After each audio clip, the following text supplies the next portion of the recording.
Allie, talk about your business, talk about both the college corner and the dorm corner. If you know the wedding website, the knot.com, it's basically when you're getting married, you go on and you could find everything you need from a, wedding planner to a DJ to a florist to the invitations. So that was really my idea with the college and dorm corner, is that kind of this resource where no matter what part of the journey you're in, you can find something that you need. One of the things like we do that I love is we have these travel guides. So if you're going to visit, University of Michigan for the weekend, where should you stay? Where should you eat? Where should you go?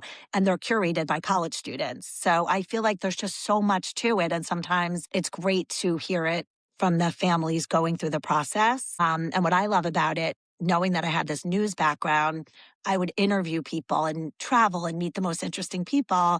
So now through this business, I'm talking to people like you, college counselors, and everyone started their businesses for different reasons. Some of the college counselors worked at a high school as a guidance counselor, or, test prep people. A lot of them got a 1600 on their SAT. They're like, wait, I should be helping people. So I love finding out people's stories, why they started and how they're now helping the next generation of people. And then also with the shopping stuff. I used to have a cute business called the Paper Alley with my best friend Allie, and we sold all these personalized gifts. And I know what it means, the gifts. You get in, that's so exciting. All of a sudden you're wearing a Maryland hat or Yeah.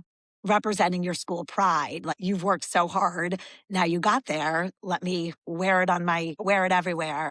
Yeah. And then again, the dorm stuff, like you were asking Emmy about, does she even think about that stuff? Well, guess what? Next year, when she gets into college, she is going to be planning that dorm room and very excited about the blankets and the pillows and the wall decor. So I think it's just, each thing is a step. And I love both of it. I love the services and the shopping. It's just in me. So I love that I can now provide that content for families. I love that it's really a hub for folks, right? And so when you're hearing all these stories, it sounds like you have managed to curate a lot of people who feel like there's some sort of purpose that they're trying to give back to something that they've had. I think that that's lovely to be able to kind of say, all right, I keep on talking to this kind of person, that kind of person. What are some of the main bits that you've seen? Some skills or some advice or some here's a heads up in terms of when you've spoken to all these people, are there some themes that you see coming across? I think everyone's different. If you go on social media, you see a lot of the people I speak to have a big social media presence. A lot of these amazing experts don't even use social media. They're more old school, word of mouth. So some stuff is sensationalized. Some of these people you follow, you see all the comments and people. But I think it shows that there's an interest, and it's engaging people in conversation and dialogue. It's such a hot topic. Every single day in the news, there's a different story about college. They're going back to test optional. They're going, this school is now not holistic review. It's every single day it's changing. So I think it's keeping up with it. People love it. And I do think you brought up the football before. People love knowing about this, whether it's the sports stuff or now all the schools down south are becoming more popular because of the hot weather. So I think it's just keeping up with the trends, and I think people just love it. And, I try to incorporate in my social media. I'm trying to grow my following. So I try to make it more mom friendly also, these are the funny things that we're going through at my house. Mm-hmm. But I would say the trends are just different for every kind of person that you follow, but it's an evolving story. And I think that's what people like. You go to the Wall Street Journal, the New York Times, every single day you could find another college story. So I think it just shows how big of a deal it is right now in people's lives. Well, one of the things I noticed from your website that was really great, and it felt, everyone loves the list, right? It's this is so chaotic, so just tell me what to do. And you have 7 steps to choosing the right college list. Can you talk a little bit more about why that exists and what's on it? I think that a lot of the college experts out there, they try to help you narrow down your list. So a lot of it is it's almost like if you're going to camp in the summer, do you want co-ed or all uniform? So it's sort of which colleges do you want? Big or for Emmy, she wants a school probably with a big football team. She was saying that we go to a high school, she plays 3 varsity sports, she's captain of soccer next year. It's such a big part of her life. So that she wants to continue in college. I would say most kids probably stay on a similar path that they had in high school. But I would say that just, location, geography, the size of the school, obviously a certain major if you're interested in a business school, or you just want to do liberal arts and then you decide when you go into college. So I think that really just having a list just helps narrow it down. at the same time, you might go to Tulane, for instance. Maybe it's not on Emmy's list. She visits. She's like, I love New Orleans. I love the food. I love the weather. So I think that you might have a list, but a lot of times you go to another school and you change your mind because Yeah. something speaks to you that you didn't know spoke to you before. So Yeah. I think it's good to have the list, but also have an open mind. Right. Love that. I can ask one last question. Yeah. How easy is it for you to follow your own advice now that you've been talking to all these folks? It's actually not easy because I I kind of like, knew the answer. well, for instance, like there's this author, Jeff Salingo, and he wrote a book called Dream School. Have you guys heard of it? Yes, I He's have. amazing. And it's sort of like you don't want to focus on the same schools. Like your dream school is the school that you will do the best in and excel in and have a great future in.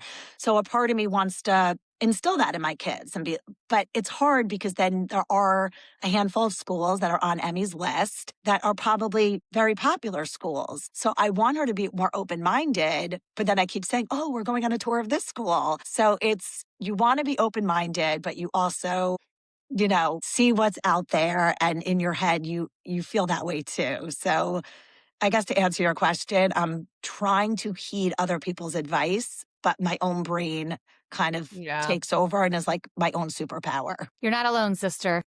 Yeah. As two clinical psychologists, I can tell you that we often give advice and then are like, oh crap, now we have to do this ourselves. I know. So I'm going to actually ask you guys a question though. What Sure. advice do you have for me? Like you now met Emmy. I have this business, so it seems all perfect. But obviously, when the camera's off, there are times where I'm annoying her and she's just like, just leave me alone. What advice do you have for me to make sure that the next few months, as we head into application season, and by the way, she might have a great resume right now, but she might get rejected from a lot of these schools. Like we have Mhm. to be realistic that just because you think you're the perfect candidate, the schools, you might not be the right fit for that school. So what advice do you have for me to help me kind of quell my emotions and do a good job at parenting in a time that might not be so perfect? Yeah. I can go first. Is that okay, Sarah? Of course. I mean, I just want to commend you, and I'm not just saying this because you're on. There's some things she already said, Emmy, that I think are going to help you. So, like, she has like a level of confidence that I think parents need to trust their kids' own intuition and gut about where they might want to go to school or what they might want to major in, right? I think that's the most important thing that parents can do is to help their kids feel confident, right? That confident that it's going to work out, even some of the language Emmy used. I truly believe that kids who end up getting into schools and going to schools that aren't a good fit for them, that's when they're unsuccessful. And sometimes that's chasing a story about a school that we feel like we should be chasing, right? So those are all like emotions. So I really think the best thing parents can do is to make sure that it's a collaborative process, right? But ultimately, their child is the one that's going to school. And I think just like the journalism piece that Emmy shared, that kids are going to be happier and succeed when they feel like they had some level of agency over where they're going to school and what they're doing when they go to college. So that's really, I think, and regulating your anxiety. So, meditate, exercise, talk to your friends. I don't know, find some good Yeah. distress. Find your team to kind of Find some, go all out with them. right.